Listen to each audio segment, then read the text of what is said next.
Oui, Monsieur le Président, chers collègues, à ce stade des échanges et des débats concernant la protection de l'enfance, je ne peux pas m'empêcher de souligner que ça fait écho au débat que nous avons eu tout à l'heure sur les orientations budgétaires, bien évidemment, et qu'au-delà des histoires de redressement des comptes publics qu'il faut faire, j'insiste là-dessus, mais après on peut différer sur les méthodes et la question des ressources est vraiment clairement posée, j'insiste. Sur l'enfance, on ne va pas pouvoir longtemps, et je pense que la situation est à peu près identique dans beaucoup de départements, se contenter, c'est un euphémisme, hein, je mets des guillemets, de gérer cette situation telle que vous l'avez très bien décrite dans le rapport, par rapport aux valeurs que nous portons, et je pense que là-dessus il n'y a pas photo, cette situation faite aux enfants, à certains enfants, est vraiment proprement inacceptable.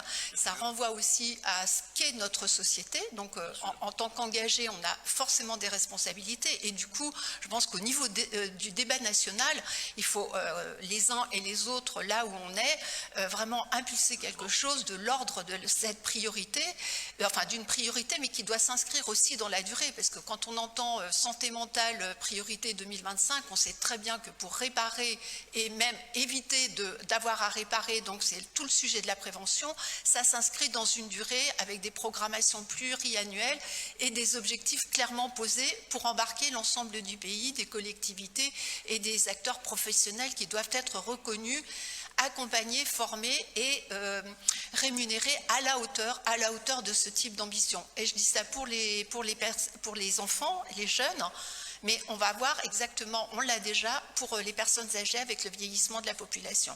Donc il y a les deux bouts de la chaîne de la vie qui sont là et on va avoir une énorme responsabilité, on l'a déjà, pour travailler pour que ça se passe au mieux en termes de cohésion nationale. Madame quoi? Merci beaucoup, Madame la députée. Je n'avais pas coupé. Ah bon? Non, moi simple chose à vous dire. D'abord, il y a un phénomène de société qui est de violence juvénile inédit. On n'avait jamais connu des affaires qui se multiplient, de coups portés violents à des 14-15 ans, des phénomènes qu'on n'avait jamais vus. Bon, alors, on ne va pas refaire l'exégèse de pourquoi nous en sommes arrivés là et qu'est-ce qui se passe.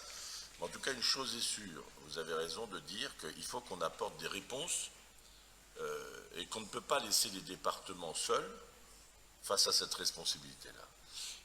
Aujourd'hui, une idée qui est en train de s'éloigner, c'est l'idée selon laquelle l'État ferait mieux que les départements en proximité ou que les structures en proximité pour assurer la protection de l'enfant.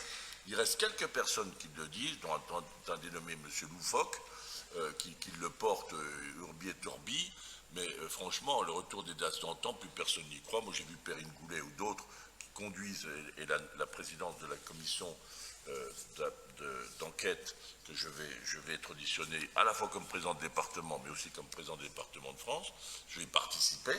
Il faut vraiment que cette fois on mette le truc à plat. D'autre part, moi je voudrais bien qu'on montre aussi les réussites que nous avons, parce qu'effectivement il y a des cas difficiles, compliqués, très compliqué aussi de qualifier juridiquement. On ne va pas rentrer dans ce débat-là, mais de qualifier juridiquement si c'est un viol, ceux qui sont violeurs peuvent se retrouver violés. Enfin, il appartient ensuite aux acteurs de la justice et aux acteurs, aux psychologues et aux psychiatres qui accompagnent les jeunes de démêler tout cela. Mais en tout cas, il y a des belles réussites aussi.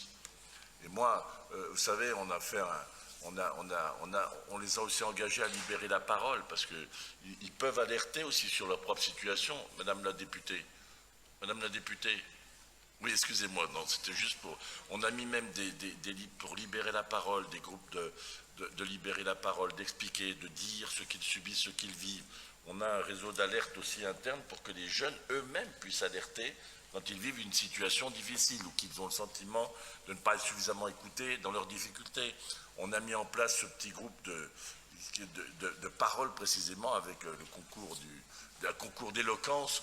Et quand vous voyez, moi j'ai regardé, je n'ai pas pu y aller, mais j'ai regardé les vidéos, c'est absolument stupéfiant. Ces jeunes qui ont une qualité d'expression une qualité d'envie de réussir vraiment, c'est impressionnant.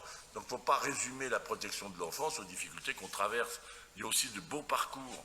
J'en ai croisé de jeunes sensationnels et qui ont tiré de leur expérience de vie un vrai goût, une vraie soif de vivre. Et je trouve ça aussi formidable. Puis pour nos personnels, il faut arrêter de pointer du doigt en permanence ceux qui assurent la mission H24, 365 jours par an. Il faut le vivre ça, hein. Quand vous avez des fêtes à gérer. Moi je suis allé voir MDE, j'ai encore des mémoires de ce que j'ai vécu là-bas. Tout était neuf, un jeune qui paie qu'une colère, il casse tout dans le machin, vous auriez amené une caméra de télévision, comment ça se fait que c'est pas réparé? Ça venait d'être fait. On a ça, un gamin de 12 ans, que je croisais très calme et qui me disait, je lui dis, ça va? Oui, ça va monsieur, oui, ça va. Tu travailles à l'école? Oui, ça va, t'es bien ici? Oui, je suis bien ici. Puis il me dit, venez voir, la chambre défoncée, cassée. On vit ça, cassé, hein. Les lavabos, le lit, la porte et le couloir. Voilà, il faut le vivre, hein.